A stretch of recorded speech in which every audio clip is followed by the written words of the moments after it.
Good morning, students. I am Priyanka Sharma from Arya Public Senior Secondary School, and we are studying chapter Surface Chemistry. Student, today's topic is enzyme catalysis. So for life process, many enzyme required to the body. हमारी life के अंदर जो भी process होते हैं उनमें बहुत सारे एंजाइम्स की रिक्वायर्ड रहती है. For example respiration, circulation, digestion, इन ये सभी बिना एंजाइम के कंप्लीट नहीं हो सकती हैं. ठीक है, ये एंजाइम्स जो होते हैं बायोलॉजिकल कैटलिस्ट कहलाते हैं, क्योंकि ये हमारे बॉडी के अंदर जो बायोलॉजिकल एक्टिविटीज होती हैं उनको कंप्लीट करते हैं. ये जो एंजाइम्स हैं ये लिविंग सेल से प्रोड्यूस होते हैं which catalyse the biochemical reaction in living organism. जो लिविंग ऑर्गेनिज्म के अंदर बायोकेमिकल रिएक्शंस को कंप्लीट करते हैं. Without enzyme the living process would be very slow to sustain life. बिना इस एंजाइम्स के जो भी लिविंग प्रोसेस है वो बहुत ज़्यादा स्लो होगा. मतलब लाइफ के लिए जो भी लिविंग प्रोसेस होते हैं वो विदाउट एंजाइम बहुत स्लो होंगे. So for example without the presence of enzymes our digestive tract it would take 50 years to digest a single meal. अगर ये एंजाइम्स प्रेजेंट ना हो तो हमारा एक सिंगल मील को डाइजेस्ट करने के लिए 50 इयर्स तक लग जाएंगे. मतलब जो हम एक टाइम का जो खाना खा रहे हैं उसे डाइजेस्ट करने के में 50 इयर्स तक लग जाएंगे. ठीक है, तो ये जो एंजाइम है ये रिएक्शन को फास्ट कर देते हैं. फॉर एग्जाम्पल जैसे देखिए C6H12O6 है ग्लूकोज. ये जाइमेज एंजाइम की प्रेजेंस में अल्कोहल एंड कार्बन डाइऑक्साइड में कन्वर्ट हो जाता है. सुक्रोज इसका वाटर के साथ रिएक्शन कराते हैं तो इन्वर्टेज एंजाइम की प्रेजेंस में ग्लूकोज एंड फ्रक्टोज में कंप्लीट हो रहा है. ठीक है, मिल्क जो कर्ड में कंप्लीट होता है. जब हम मिल्क से कर्ड बनाते हैं तो उसके लिए लैक्टिक बेसिली एंजाइम रिक्वायर्ड होता है. They are actually protein molecules of high molecular mass and form colloidal solution in water. ये एक्चुअली में क्या होते हैं, हाई मोलिकुलर मास के प्रोटीन मोलिक्यूलर होते हैं और वाटर के अंदर कोलॉइडल सॉल्यूशन बनाते हैं. और ये जो एंजाइम्स होते हैं ये सेलेक्टिव होते हैं. मींस जो एक रिएक्शन में जो एंजाइम लग रहा है वो दूसरे रिएक्शन में यूज नहीं आएगा. मींस सभी रिएक्शंस के लिए बॉडी के अंदर जो भी रिएक्शंस हो रही हैं उन सभी के लिए एक पर्टिकुलर एंजाइम होता है. तो देखिए मैकेनिज्म ऑफ एंजाइम कैटलिस्ट. ये देखिए जैसे बॉडी के अंदर ये एंजाइम है. ठीक है, ये क्या करता है, सबस्ट्रेट जो भी होता है रिएक्टेंट उससे पहले अटैच होकर के एंजाइम सबस्ट्रेट कॉम्प्लेक्स बना लेता है. मीन्स सबसे पहले जो एंजाइम है वो किससे अटैच होगा, सबस्ट्रेट जो भी बॉडी के जिसके साथ उसको रिएक्शन करनी मीन्स रिएक्टेंट के साथ में. देन ये प्रोडक्ट उस एंजाइम से अलग हो जाता है और एंजाइम भी उसे सेपरेट हो जाता है और क्या बन जाता है, प्रोडक्ट बन जाता है. तो there are active centres on the surface of enzyme.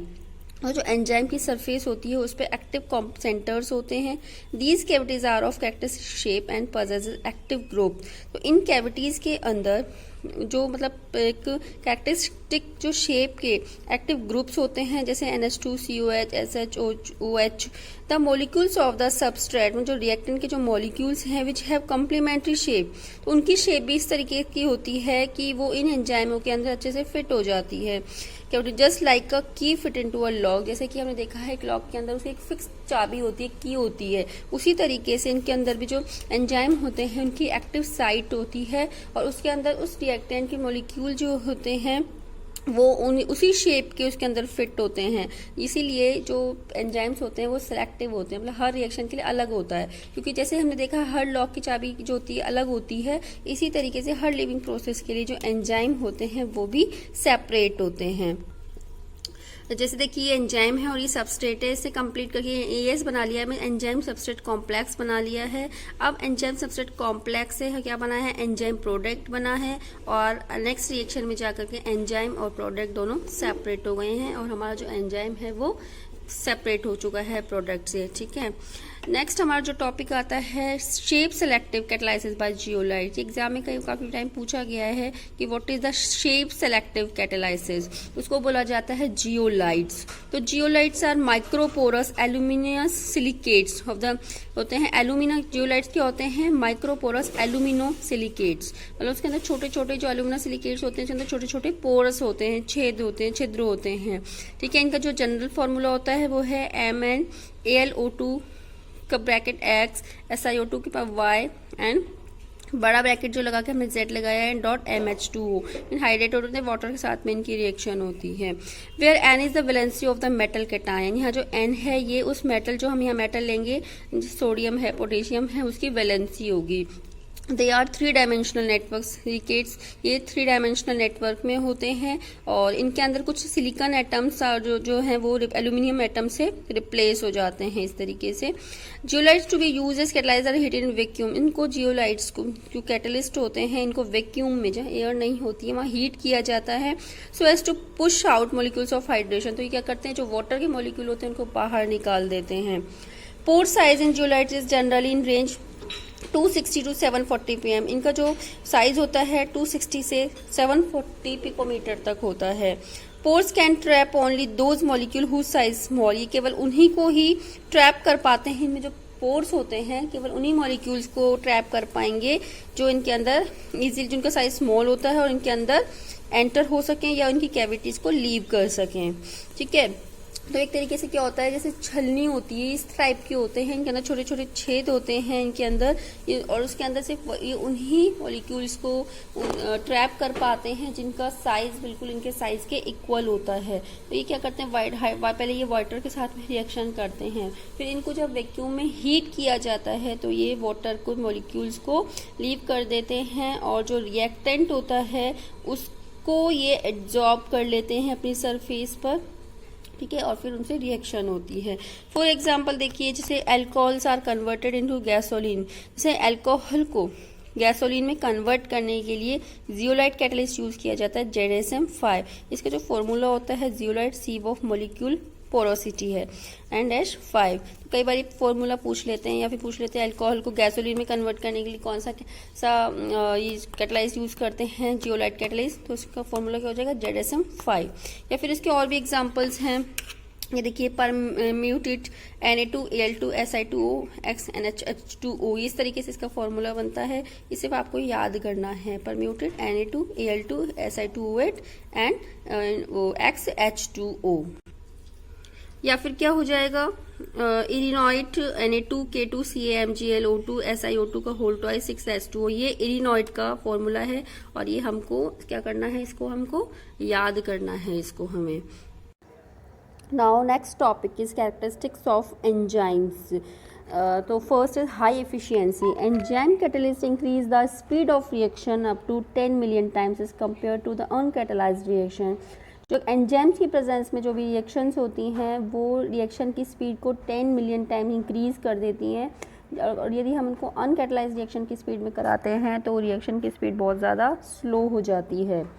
Second, extremely small quantities, extremely small quantities of enzyme catalyst as small as millionth of a mole can increase the rate of reaction by factor of 10 की power 3 to 10 की power 6। Means बहुत enzyme की बहुत कम जो quantity होती है उसी की ही नीड होती है। ये कितनी होती है, 1 मोल का मिलियंथ अगर हम करें तो उतनी ही ज़रूरत होती है, और वो क्या कर देती है, रेट ऑफ रिएक्शन को इंक्रीज़ कर देती है। कितना कर देगी, 10 की पावर 3 to 10 की power 6।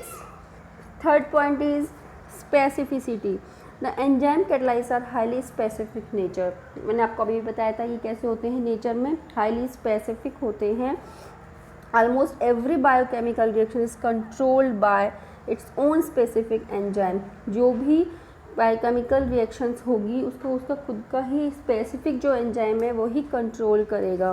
For example maltose catalysis the hydrolysis of maltose, जैसे कि माल्टेज मीन्स जो माल्टेज कैटलाइज है वो क्या करेगा, माल्टोज का हाइड्रोलाइसिस करेगा।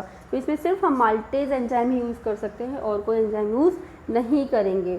No other enzyme can catalysis its hydrolysis, कोई दूसरा एंजाइम इस रिएक्शन को हाइड्रोलाइसिस नहीं करेगा। Fourth, optimum temperature and pH, इसका जो टेम्परेचर और पीएच है वो एकदम फिक्स होता है। The enzyme catalysis are active at moderate temperature 37 degree centigrade, तो हमारी बॉडी का जो टेम्परेचर है और ऑलमोस्ट हमारी बॉडी का जो पीएच है तो ये एंजाइम उसी पे मोस्टली वर्क करते हैं। जैसे the enzymes catalysed are active at moderate temperature and pH, ठीक है, तो इसी पे ही ये प्रॉपरली वर्क अपना कर पाएंगे।